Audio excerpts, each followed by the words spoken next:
What's going on, guys? My name is DJ. Some of you have seen my Big Heiser Bag Ergo 2 review. That's on YouTube. If you want a link for it, I will put it in the description. But today, I'm not focusing on the bag. I'm actually focusing on the disc in the bag. We're going to do it in the bag, what I throw. So yeah, let's get started. Let's start with the putter pocket.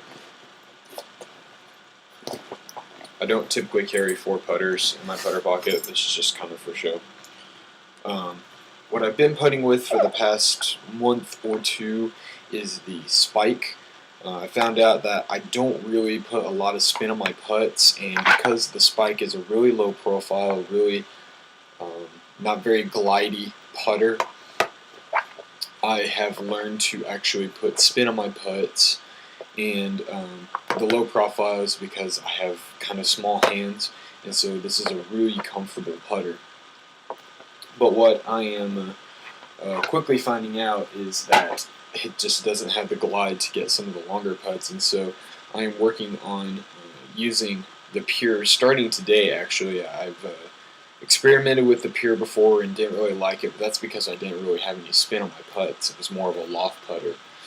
And so there's definitely a more mix of a spin and push rather than a loft for my putting now. And so I really love the medium plastic. When I was using the Judge, I used Blend Judges, and so now I'm going to give the Zero Medium Pure a shot.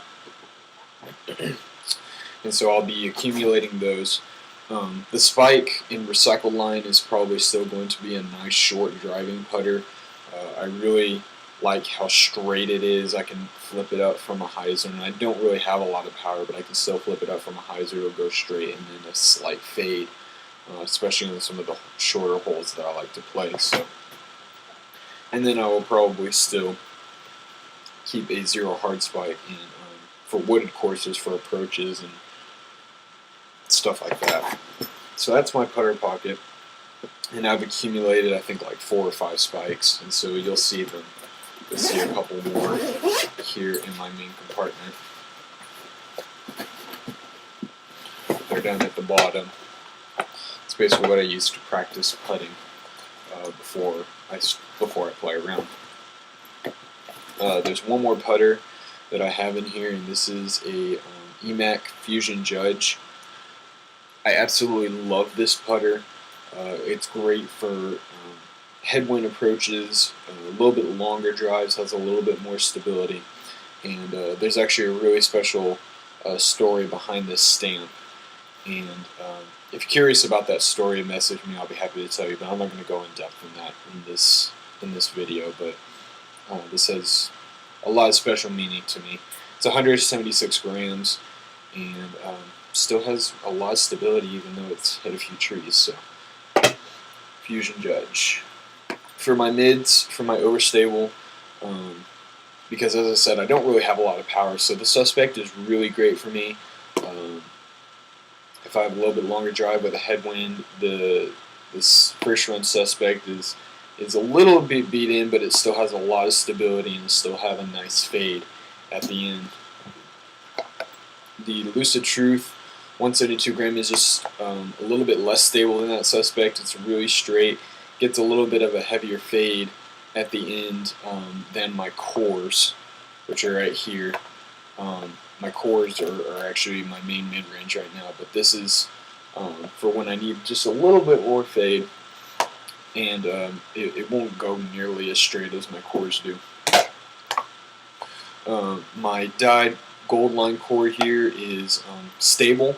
It's not really overstable, it's not really understable. It just goes really straight for a little bit longer than the Truth, and then just has kind of a soft fade at the end.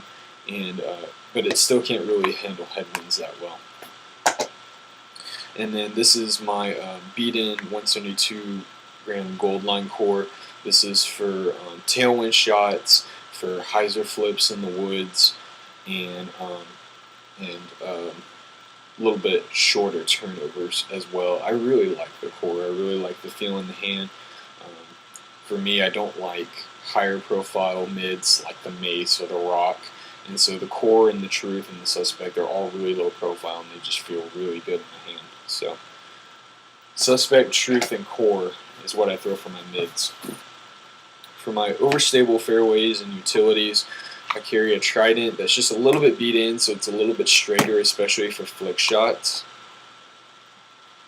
And it also makes a decent thumber disc. And then for my really overstable fairway, I carry Opto Triple X. Even in a 167 gram, this makes a really good forehand disc. If it's really windy, this thing can handle the torque of my forehand and also the force of the headwind.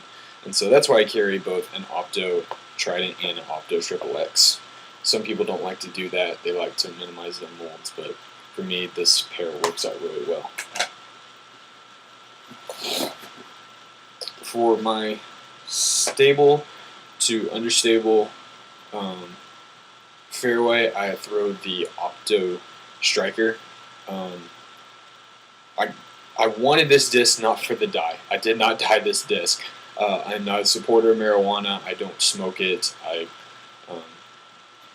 I don't mind people that smoke it. That's their decision, but I do not support marijuana in any way. But this disc is perfectly beat in. I can hyzer flip it to straight, get a little bit of a tight S-curve, and then have it fade back as a normal striker would. But if I can find a striker, a beat-in striker that I really like that's not dyed with a marijuana leaf on it, I will probably get rid of this one. But until then, this is the striker that I use. My stable fairway driver is a Goldline striker. It hasn't really been beat in yet. I think it's an older run of Goldline because there's no pearliness to it at all. It's like star plastic basically, and so it's extremely grippy, pretty stable. It can even hold up to a headwind pretty well, and it's just a fairway driver that's flat, low profile. It doesn't really have that kind of lip like the Escape or the St. Pro has. It just doesn't feel good to me. And so the striker, if you haven't looked into it, I recommend it. And my understable fairway is a double stamped Opto Fury. This is when I need a hyzer flip, get a nice long S-curve at it, and then have it fade straight back, or I use it for long turnovers. This has been a disc that has really helped me get my backhand form down.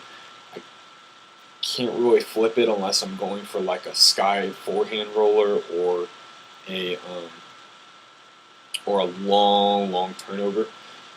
But yeah, Opto Fury is really sneaky long, and it's just a really great disc for me. And finally, on my distance drivers, I only have 2 molds currently of distance drivers. I have a Renegade that's coming in, and that'll be my main backhand distance driver with the stability of it. I can really get it out there. But until then, I use the Trespass, and I have one in Biofusion that I've had for a while. This is actually my main flip disc. If there's no wind situation or a left to right crosswind or a right to left crosswind, and it's not too heavy, I pull out this disc, and it's just super straight, really glidey, really long, and I love flicking this disc every time. And this one is just a little bit beat in, a little bit more understable than my Biofusion, and when I have a tailwind and I need to really get it out there, backhand and forehand isn't really a choice. I pull out this Trespass, and it's a beat-in EMAC Fusion. It actually kind of started out understable when I got it, and now it's even more beat-in. So this has been a really great backhand disc as well.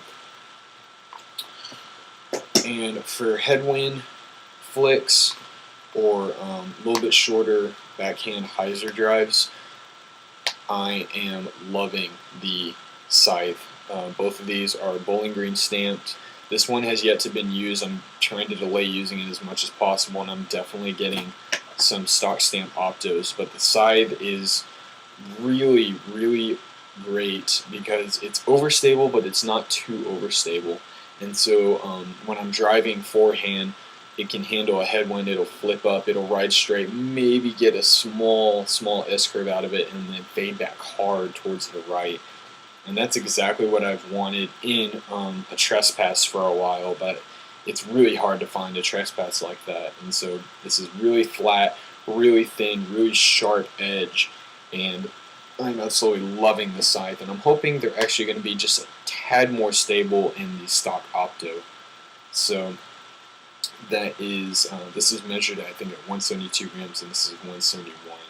And I'm delaying trying to use this one as much as possible. And so basically that's it. That's my entire bag. It's really simple. I used to carry like 20 to 25 discs, and narrowing that bag to just these molds has really helped my game.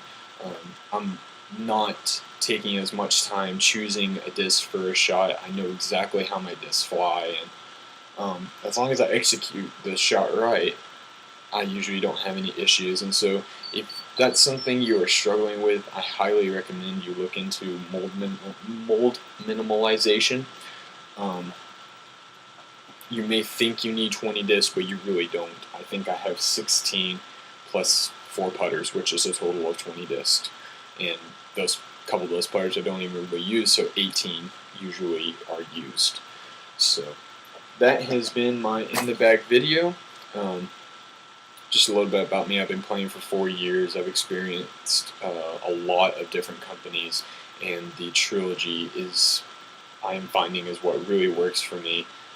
The discs are great. The consistency is better than a lot of other companies, and I'm just really enjoying throwing Westside, Latitude, and Dynamic discs. So if you have any questions, let me know. I'll answer them as best as I can, and thanks for watching, guys. I hope you enjoyed it.